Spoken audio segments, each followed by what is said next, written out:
வாங்க ஒரு சிம்பிளான விஷயத்த பார்க்கலாம். வணக்கம்.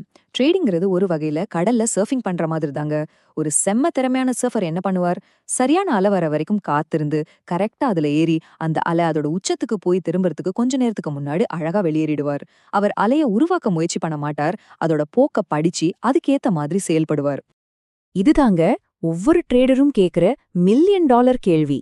மார்க்கெட் எப்போ திரும்பும்னு எப்படி கரெக்டா கண்டுபிடிக்கிறது? தப்பான நேரத்துல உள்ள போறதோ இல்ல வெளிய வரதோ நம்ம லாபத்தை நஷ்டமா மாத்திடலாம். வாங்க, இதுக்கான பதில தான் நாம இப்போ பார்க்க போறோம்.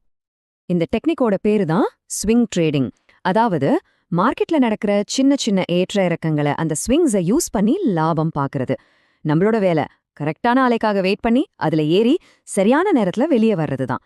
இது ரொம்ப பவர்ஃபுல்லான ஒரு ஸ்ட்ராட்டஜி. சரி, இந்த அலைய கரெக்டா கணிக்கிறதுக்கு நம்மகிட்ட 2 சூப்பர் ஆயுதங்கள் இருக்கு. முதல் ஆயுதம் கேண்டில் ஸ்டிக்ஸ். இது பிரைஸ் என்ன பண்ணுதுன்னு ஒரு கதை மாதிரி நமக்கு சொல்லும். ரெண்டாவது ஆசிலேட்டர்ஸ். இது மார்க்கெட்டோட வேகத்தை காட்டுற ஒரு ஸ்பீடோமீட்டர் மாதிரி. இந்த ரெண்டையும் எப்படி ஒன்னா யூஸ் பண்றதுன்னு பார்க்கலாம் வாங்க. மார்க்கெட் ரிவர்சல், அதாவது சந்தை திருப்பம்ங்கிற ஐடியாவை புரிஞ்சுக்க இந்த சிம்பிள் உதாரணத்தை எடுத்துக்கலாம். ஹைவேல வேகமா போற ஒரு கார் டக்குன்னு யூட்டர்ன் அடிக்க முடியாது இல்லையா? முதல்ல வேகத்தை குறைக்கணும், அப்புறம் தான் திரும்ப முடியும். மார்க்கெட்டும் கிட்டத்தட்ட அப்படிதான்.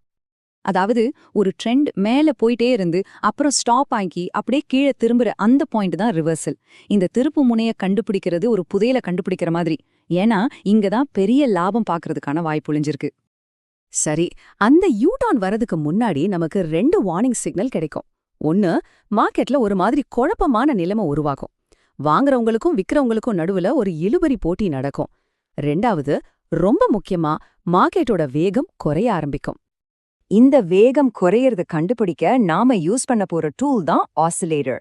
இதை நம்ம சார்ட்டோட ஸ்பீடோமீட்டர்னு கூட சொல்லலாம். உங்க சார்ட்டுக்கு கீழே ஒரு தனி விண்டோல இது தெரியும்.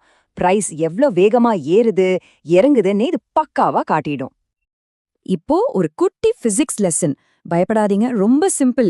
ஒரு பந்தை நான் மேல தூக்கி போடுறேன்னு வச்சுக்கோங்களேன். அது மேல போக போக அதோட உயரம், அதாவது பிரைஸ் அதிகமாகிட்டே போகும். ஆனா அதோட வேகம் அது படிப்படியா குறைஞ்சு உச்சியில 0 ஆகி அப்புறம்தான் கீழே விழ ஆரம்பிக்கும். மார்க்கெட்டும் இந்த பந்து மாதிரி தான். இப்போ இந்த ஸ்லைட பாருங்க. பிரைஸ் தொடர்ந்து புதுசா ஒரு உச்சிக்கு போயிட்டே இருக்கு. ஆனா அதே நேரத்துல கீழே இருக்கிற நம்ம ஸ்பீடோமீட்டர், அதாவது ஆசிலேட்டர், புது உச்சிக்கு போகாம கீழே இறங்க ஆரம்பிக்குது. பாத்தீங்களா? விலை மேல போகுது, ஆனா வேகம் கீழே வருது. பிரைஸும் வேகமும் இப்படி ஆப்போசிட் டைரக்ஷன்ல போறதுக்கு பேருதான் டைவர்ஜென்ஸ். இதுதான் மார்க்கெட் நமக்கு கொடுக்கிற முதல் மற்றும் மிக முக்கியமான வார்னிங் பெல்.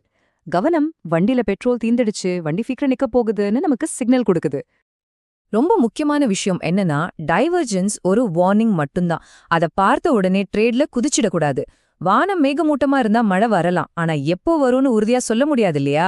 நமக்கு ஒரு கன்ஃபர்மேஷன் சிக்னல் தேவை. அந்த உறுதியான சிக்னலை நமக்கு கொடுக்க போறதுதான் நம்மளோட 2வது ஆயுதம், கேண்டில் ஸ்டிக்ஸ். டைவர்ஜென்ஸ் ஆபத்தை காட்டுதுன்னா கேண்டில் ஸ்டிக்ஸ் தான் இப்போதான் சரியான நேரம், ஆக்ஷன் எடுன்னு சொல்ற டிராஃபிக் சிக்னல். இதுல 2 முக்கியமான கேண்டில் ஸ்டிக் பேட்டர்ன்ஸை பார்க்கலாம். முதல்ல ஸ்பின்னிங் டாப். சின்னதா ஒரு பாடி மேலையும் கீழையும் நீளமா கோடு மாதிரி இருக்கும். இது மார்க்கெட்ல குழப்பம் இருக்குன்னு காட்டுது. ரெண்டாவது என்கல்ஃபிங் பேட்டர்ன். ஒரு பெரிய சிகப்பு கேண்டில் அதுக்கு முன்னாடி இருந்த பச்சை கேண்டில முழுசா முழுங்குற மாதிரி இருக்கும்.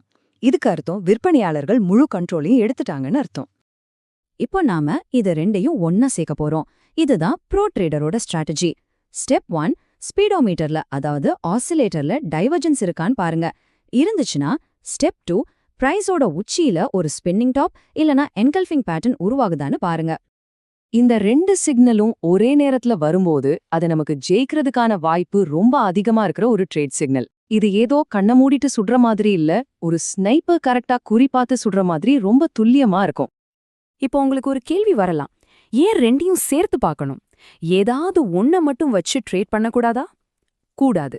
அது ஏன் அப்படிங்கிறதுக்கான காரணத்தை பார்க்கலாம். பாருங்க, டைவர்ஜென்ஸை மட்டும் நம்புனீங்கன்னா சில சமயம் அது ரொம்ப சீக்கிரமாவே வார்னிங் கொடுத்துரும்.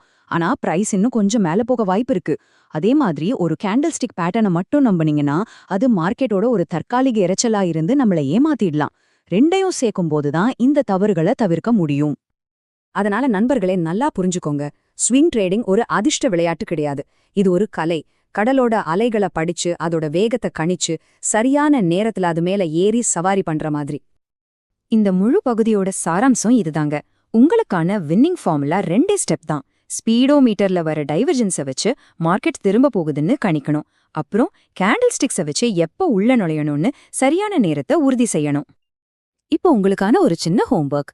இந்த வாரம் உங்களுக்கு பிடிச்ச ஏதாவது ஒரு சார்ட்டை திறந்து இந்த டைவர்ஜென்ஸ் மற்றும் கேண்டில்ஸ்டிக் பேட்டர்ன்ஸ் காம்போ எங்கெல்லாம் உருவாகுதுன்னு சும்மா தேடி பாருங்க. ட்ரேட் பண்ண வேண்டாம், சும்மா கவனிங்க போதும். இந்த பேட்டர்ன்ஸ் எவ்வளோ துல்லியமா வேலை செய்யுதுன்னு பார்க்கும்போது நீங்களே ஆச்சரியப்படுவீங்க. கடைசியா ஒரு கேள்வி. நாம எப்பவுமே பிரைஸை மட்டும்தான் பார்த்துக்கிட்டு இருக்கோம்.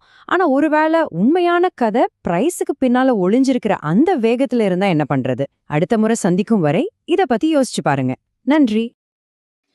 இந்த வீடியோ உங்களுக்கு பிடிச்சிருந்ததுன்னா லைக் பண்ணுங்கள், ஷேர் பண்ணுங்கள், சப்ஸ்கிரைப் பண்ணுங்கள். தேங்க்யூ ஃபார் வாட்சிங்.